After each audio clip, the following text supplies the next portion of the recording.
మహబూబాబాద్ జిల్లా చిన్నకూడూరు మండలం ఆకేరువాక నుంచి చోరుగా అక్రమ ఇసుక దందా కొనసాగుతుంది.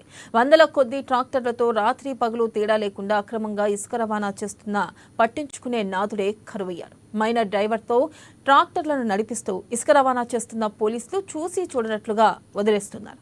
రెవెన్యూ అధికారులు పోలీసులు అక్రమ ఇసుక దందాను పట్టించుకోకపోవడంతో ఆంతర్యం ఏమిటని ప్రజలు చర్చించుకుంటున్నారు. ఇక ప్రభుత్వం స్పందించి సంబంధిత వ్యవహారంపై దృష్టి సారించి అక్రమ ఇసుక వ్యాపారాన్ని కట్టడి చేయాలని మండల ప్రజలు కోరుతున్నారు. సుమారు 10 గంటల సమయంలో కమలాపూర్ మండలం గూడూరు క్రాస్ రోడ్ వద్ద వాహన తనిఖీ నిర్వహిస్తుండగా ముగ్గురు వ్యక్తులు అనుమానాస్పదంగా కనబడంతో విచారించగా వారి పేర్లు మాటేటి రమేష్, ముగిల్చెల ప్రశాంత్, అదేవిధంగా కమలాపూర్ చెందిన లక్ష్మీనారాయణ.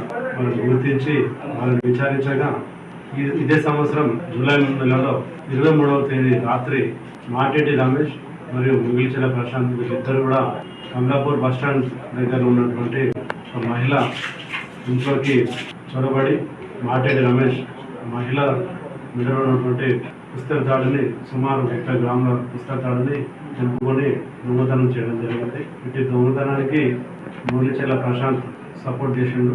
వీళ్ళిద్దరు కూడా దొంగతనం చేసిన బంగారాన్ని వాళ్ళ వద్ద ఉంచుకొని ఆ బంగారాన్ని అమ్మి డబ్బులు కాజేయాలని చెప్పేసి ఈ బంగారాన్ని అమ్మే క్రమంలో వాళ్ళకి అమ్మి డబ్బులు సంపాదించిన క్రమంలో వాళ్ళకి సహకరించిన లక్ష్మీనారాయణ అదేవిధంగా పుణ్యచంద్రులను కూడా అదుపులో తీసుకొని వారి వద్ద 30 గ్రాముల బంగారం అదేవిధంగా